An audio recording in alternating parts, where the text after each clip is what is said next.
They may or may not be relevant. Is brand awareness. So one, if the customer doesn't know you exist, how can they buy from you? So it's Patric.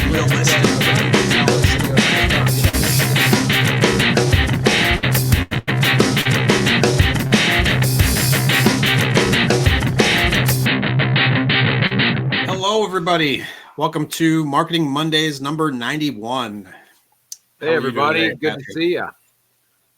More than halfway through December. It's hard to believe, man. The holidays were here a second ago, and now we're closer to the end of January than the beginning of January. It's crazy. So, Yeah, the year is moving along already pretty quickly.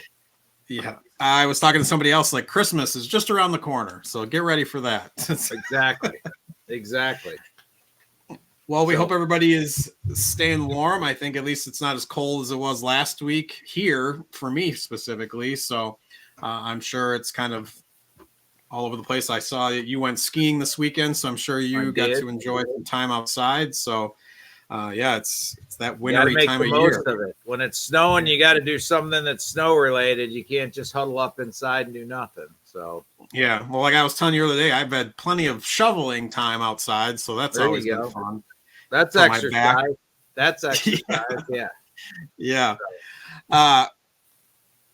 So I guess we can kind of jump into it today. We're going to kind of focus on keyword research and kind of Google AdWords. And just like we were talking about earlier here, I think keyword research and just keywords in general are such a major point of marketing. And it's because there's so many different avenues that kind of keywords kind of touch on. And so at least for us today, that I think we're going to focus on is the keywords and stuff that you use through your website, as well as the keywords for Google AdWords and kind of doing the SEO for search engines. So I think, can you help kind of define those two different paths as far as how people can kind of maybe blur those together?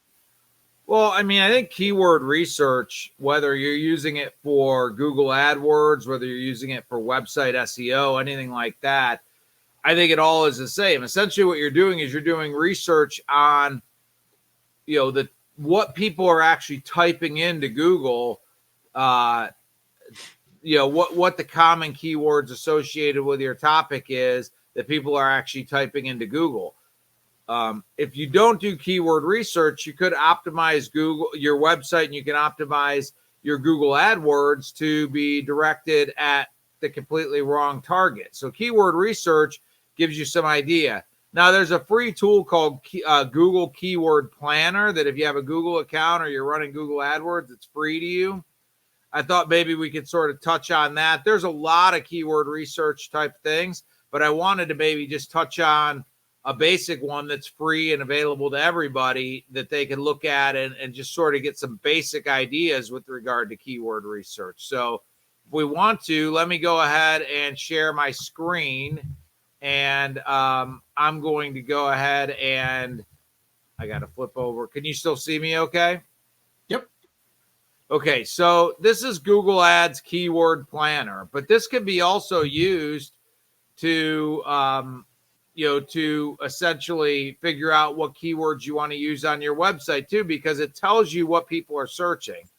So this is for a client that's not in the industry. I don't think they'd mind me utilizing, something with regard to them. They're actually in the diesel filtration market, and diesel particulate filter is a relevant keyword for them. So I went ahead and Google Keyword Plan and typed in diesel particulate filter. And what it's going to show me as I scroll down here is it's going to show me the keywords by relevance. Diesel particular filter, average monthly searches are 4,400. The competition is high, and, it just shows ad impression share, 2%, things like that. So it also shows you, though, keyword ideas, DPF cleaner, DPF cleaning near me. And it shows you the average monthly service. So again, diesel particular filter had 4,400, but DPF cleaner had 8,100, and DPF cleaning near me had 4,400 as well. DPF filter had 5,400. DPF in itself had 5,400. Diesel diesel particulate filter cleaning at 8,100. I think you guys can kind of see where this is going with regard to that. So, again, we don't have this all connected up because I wanted to show some different things. But the biggest thing I wanted to show with regard to this is this gives you an idea with regard to the different types of searches you may be doing or the different keywords that may be relevant to your industry. It gives you an idea of how many searches there are, how many average monthly searches there are. If it's trending up or down, this gives you a 3-month change, at negative 18% here. So that shows you that that's trending down a little bit. The competition for these keywords, whether it's low or high, it gives you, or medium, like down here, you see particulate filter, things like that. So it basically gives you a trend of what's happening with different. So again, if you're thinking about Google AdWords and things like that, and where you want to come up, or you're thinking about doing organic with regard to, search engine optimization on your website, I think it's interesting to actually look at this as far as, different things that you may want to target. Now, the other thing is, I'm just going to use this because we're in there. Actually, let me make this auto window tinting near me. And this is, going to give us the results there. So auto window tinting near me, 74,000 results. Obviously, all this other stuff is not going to matter, but year-on-year change, it's 49% increase. Year-on-year change. These are all up. They're showing, mobile window tinting, card tint. So these are all items, keywords, key phrases that you may want to target. Tesla window tinting near me, car window tinting prices near me, car window tint shop near me. So Google keyword plan, you can log into your Google account, go to keyword plan. It's going to allow you to essentially go into this tool and see how many average monthly searches are happening for certain keywords. You may be optimizing your website and optimizing your Google AdWords campaign for search terms and key phrases that people aren't really searching for. So what you want to do is you want to make sure that you're targeting the highest, the ones that are showing up the highest for these. You want to make sure you're definitely hitting on those because that's where the actual search results are happening. That's what people are searching for, and that's where you want to come up. That's where the volume is. Again, if you're perfectly optimized for something that nobody's searching for, then it really doesn't, this is basically, if we scroll down, mobile car tinting near me, 480 versus auto window tint is 49,000. You can see I'd rather be showing up good for auto window tint than for mobile car tinting near me. Just to give you an idea, this is kind of gives you an idea of how often people are searching it. One of the things I mentioned last week was the idea that a lot of people are, in the window film industry are optimizing for residential window film. So if I do that and I go to residential window film, you see there's only 590 results. This is exactly what I was talking about last week. There's only 590 average monthly results. But look right here, home window tinting, 40,500 average monthly results. This is what I was saying, that a lot of times people, because we use the term residential window film in the industry, they'll optimize their website for residential window film, or they'll optimize their Google keywords for residential window film, when reality is they may do everything right with regard to that optimization, but there's really not a lot of people searching for that. They'd be much better off to be optimized for home window tinting, house window tint, things of that nature, or residential window tinting. People just aren't using the word window film when they're searching. They're using the word window tinting, even though in the industry we've tried to somewhat move beyond the word window tint or window tinting. We can see that the volume is still in the word window tinting. So with that being said, I will sort of back away. You can maybe ask me some follow-up questions with regard to that. But I think you kind of understand where I'm going with that, because it kind of shows you where the volume is in these search terms, so that you're making sure that you're utilizing, whether you're utilizing Google AdWords or you're just doing SEO on your website, the terms that you should be optimizing for are the ones that there's the higher volume for, because that's what people are searching for. Yeah. Excuse me. No, I think that's a great tool. I guess kind of one of the questions I wanted to bounce off of that, and it can be for both AdWords or within your website. If you're doing Google AdWords with those, and say, let's create a list of what our top ones that we want to do, is there a chance that you could have too many keywords or phrases that you're trying to get, that maybe you're trying to be too broad with some stuff? Or with that seems pretty specific. If you kind of pick like the top 5 or 6, that's probably going to be pretty good. But is there any chance, whether it's on the website side or probably more so on the Google Ads, can you have too many keywords? I think you could have too many. Where you really want to pay attention and really monitor your keywords, and we can show this if I do another screen share. There's a category in AdWords that shows search terms. It shows what your ads are actually showing up for, like what searches are firing your ads, if you will. That is a super important tool, because sometimes people, put a lot of keywords in and they use broad match, which means that it allows Google to sort of figure out something that might be relevant. And what they find is they're actually serving up their ads to a lot of non-relevant search terms. A good example is for paint protection film. That comes up for a lot of things, as well as, like, you've really got to monitor it, because you'll start coming up for things like car paint shops, undercoating shops, all kinds of different things like that.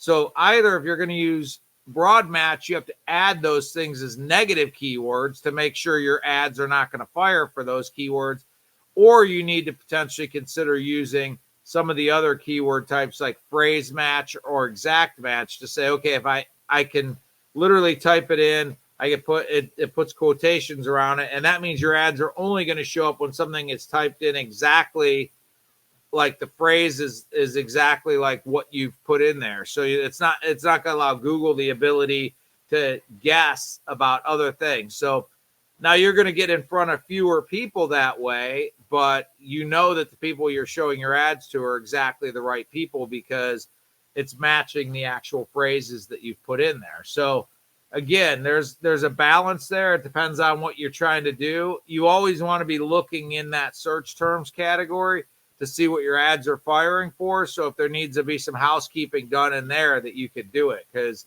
if you're not monitoring that, you could be spending a lot of money firing your ads for things that aren't even relevant to your business.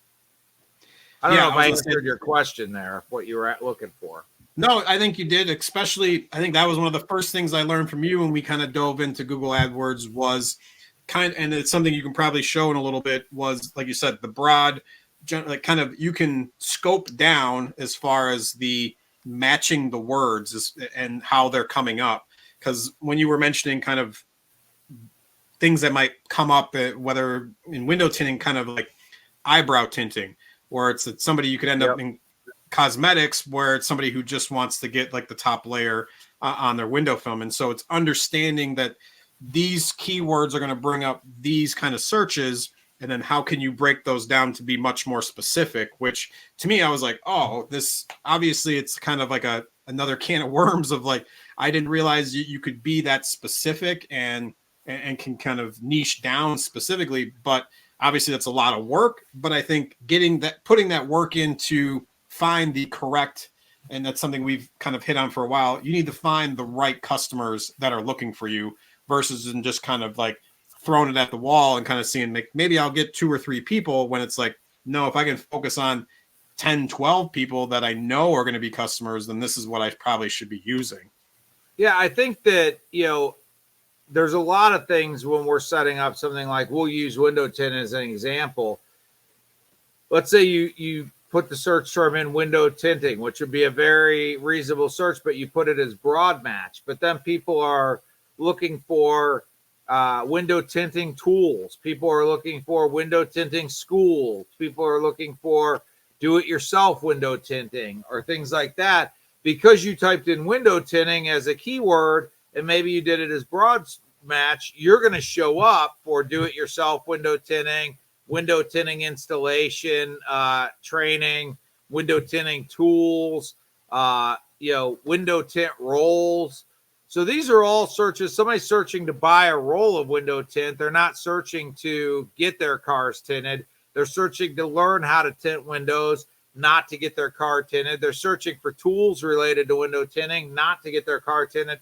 So you can see how a basic term like window tinting now all of a sudden can start showing up for a lot of things that you don't want to set up for. So a lot of times when we set up a campaign now, I will immediately go into negative keywords and I will add negative keywords like DIY, do it yourself, tools, training, school, all these things I'll add right out of the gate in negative keywords because we don't want to come up for, people that are trying to either buy tint, learn how to tint, buy tools for tinting, anything like that. Same thing we were talking about earlier. Some people, it might be women that are looking to get their eyebrows tinted. We don't want to show up for that either, even though it's the word tinting or tinted. So you really got to be conscious of how you set your keywords up such that you don't end up coming up for, by the way, if there's any distractions, you may notice my settings a little bit different today. I'm actually at home in my home office, and you may hear my Bernese Mountain Dog in the distance barking. So if you hear that, that's why you may notice a little bit of a setting change here. But anyway, I think it's imperative that you really set your keywords up. And again, same thing on your website with regard to your SEO. You really need to be tactical about what you're like. I would set my residential page up for window tinting, and we do this for our clients for keywords home window tinting. I wouldn't set it up for residential window film because, as you saw in the thing that I just showed you, residential window film is not getting a lot of searches by comparison, like 590 compared to 40,000.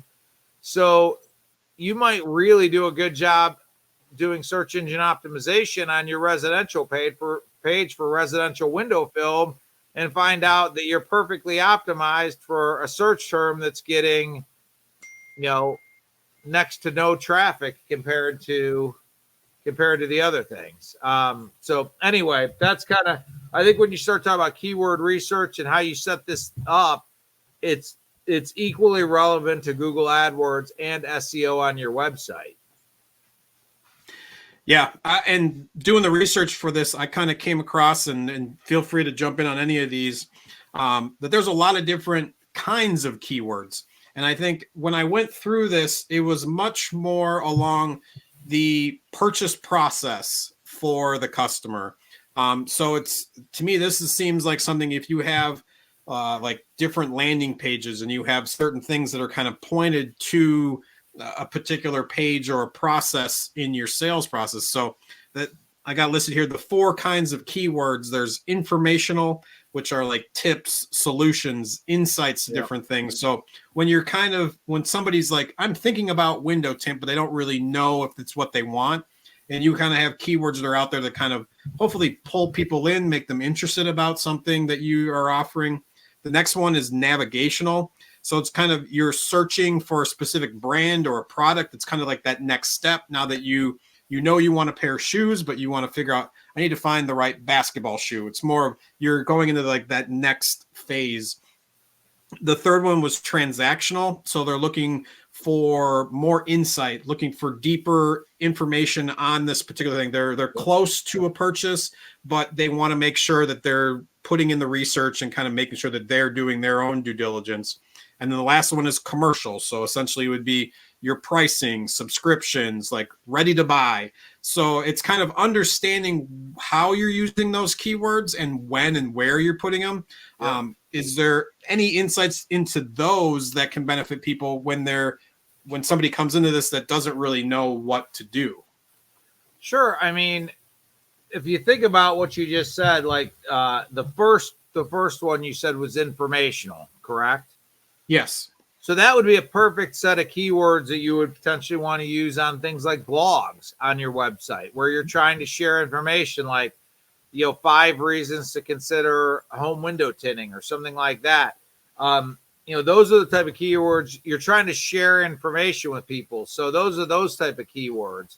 The next type of keywords you talked about were more detailed, correct? Like you would navigational. Yep. Navigational. So, I think that's where you want to, like, on the service pages of your website, you want to be very specific about the different types of services that you offer and keyword, and have proper keywords for those. The next one was transactional. So that might be something along the lines of somebody's ready to get a quote or something like that. So they're looking for a quote. So if you have pages on your website, like a get a quote page or a contact us page, those might be pages that you would optimize with those type of keywords, because that person's ready to get more, like they're ready to go. They're sort of at a point where they know they want to get the job done, or they want to do the window tint or whatever the case may be. So they're searching to get a quote. So you may want to bring them right to a quote page, and you may want to optimize that page for those type of keywords. So when somebody clicks on that, they're right at your quote page, and they don't have to come to your home page and navigate around to try to get to a quote per se. And then the last one is commercial. Yeah.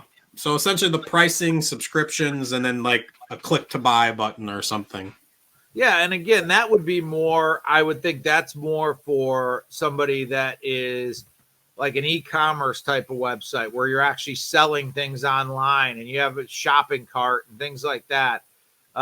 Doesn't really apply to a lot of the clients we work with, because a lot of them, they're not really doing e-commerce type sales. But I do think there's different types of keywords that you want to think about. Like I said, it follows along with, to your point, where people are at in that sales process. Are they in the information gathering phase? And with that, you might want to pull them in with a blog that's an informational related blog. If they're asked, if they're looking for specific information about a particular type of product or service, that's where it would come down to the keywords you would use on your product and service pages, not your blog, your actual product and service pages. And then when it comes to transactional, I think that's the type of keywords you're going to want to utilize on your pages that are more conversion related. Get a quote, contact us, things like that. Yeah. One of the things I noticed too along the way, and I think it kind of goes with a lot more informational keywords, was topic clusters. So this goes right along with like blogs and social posts, maybe. The one thing I do want to know, I saw like social media interactions, and I've seen people like put keywords and stuff into their social media posts. Obviously, that's not really going to help with whether it's your Google AdWords or your website. No. So just those things are separate. It'll help you get more likes or comments if you kind of using the keyword research within that environment that's within that social platform, but it's not going to affect anything outside of that. So but as far as certainly not with Google or Google AdWords, but utilizing certain keywords in reels and in posts could potentially get you, when people are searching, because sometimes people search on TikTok or Instagram or things like that based on keywords, that could help you come up for those type of searches on those platforms. But it's not going to have any impact on Google. Absolutely. So essentially these topic clusters is kind of a grouping of all these different keywords that maybe you kind of put out a few different blog posts, and it's kind of you're trying to feature these different topics. And while going through all that, one of the things I noticed, and this is maybe not as relevant to the keywords, but using those keywords and kind of creating quality content that's on these website pages that you're going to have. One of the stats I came across was, on average, the first page of Google results contains almost 1,500 words per result. So we've talked about like thin content and like thin pages. So you're seeing just by that stat that you have to have something that's a little more in depth. I know within the last year or two, Google has definitely trended towards having more comprehensive information that they're going to send people to versus just something that's kind of you could just grab all those keywords that were in that planner and then just kind of throw them all over your website. But I think Google has kind of come to the point now that it can kind of see, like, if you only have 400 words and they're all keywords essentially, or like single sentences, it's not going to value that website as much as somebody else who's kind of creating these bigger, more comprehensive content. Even more than that, with AI now, Google actually, the bots actually read your website.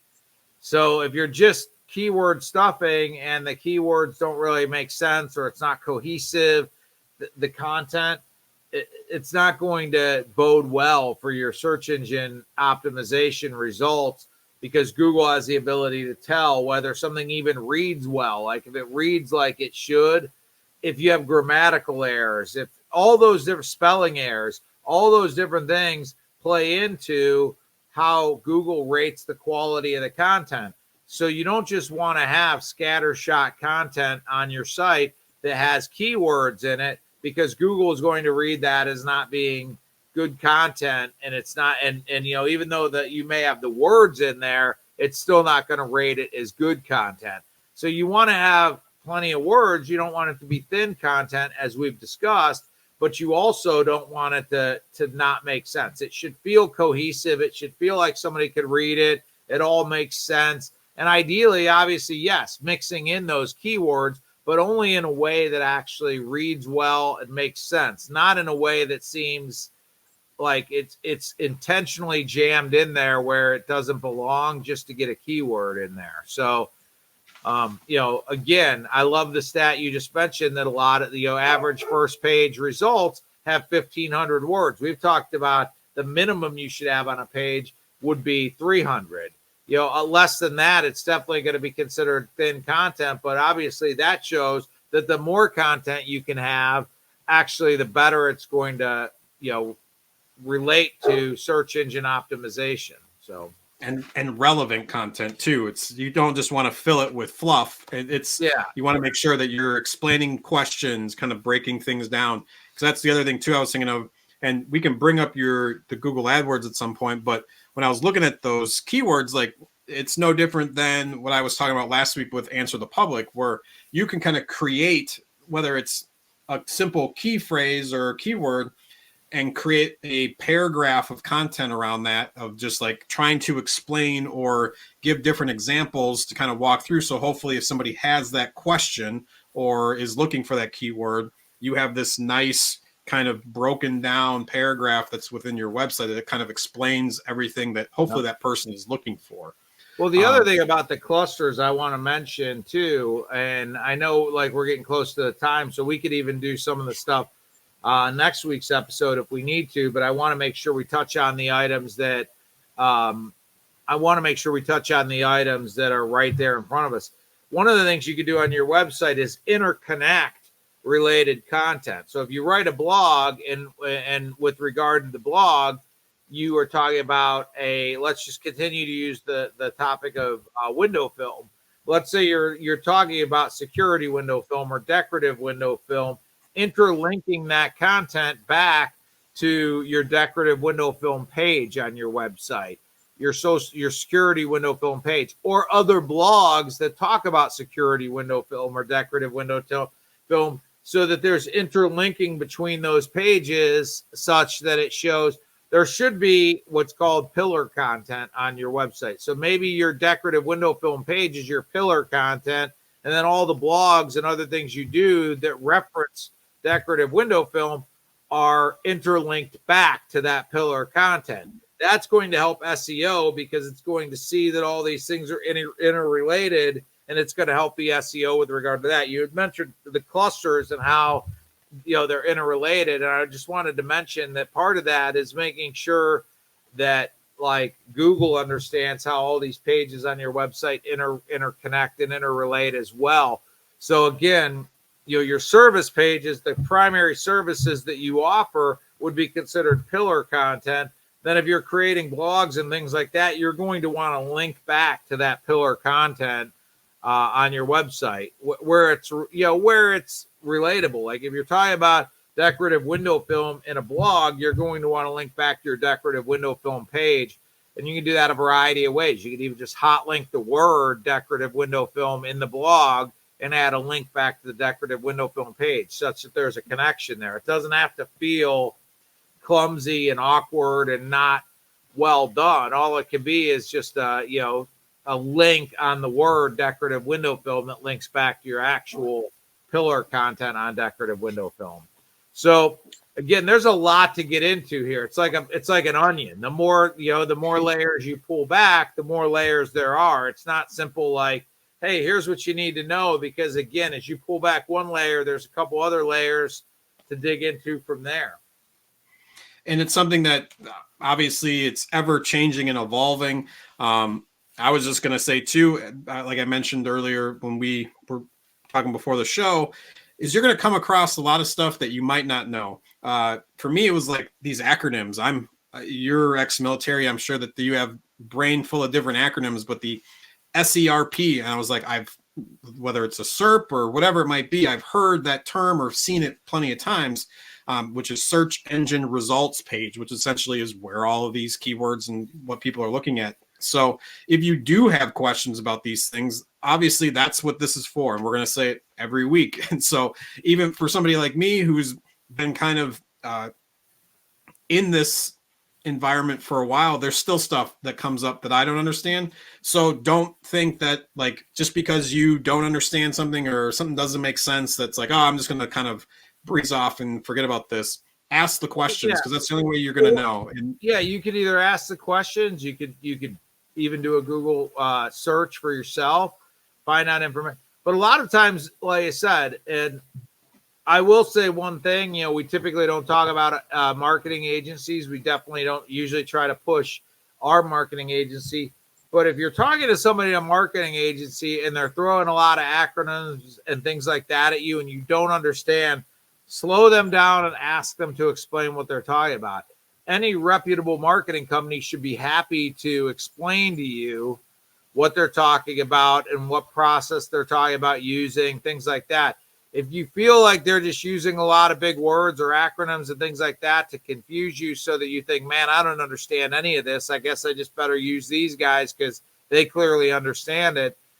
That I'm not saying in all cases that's a red flag, but if you have questions and somebody's using terms, ask them to define those terms. SERP is one of those things, like you said, somebody could throw that around and you could be confused. Also a SERP is search engine results pages. When you sit down in front of Google and type in, Honda Accord, what comes up next after you type in Honda Accord, all the results for Honda Accord, that's a search engine results page for the word Honda Accord.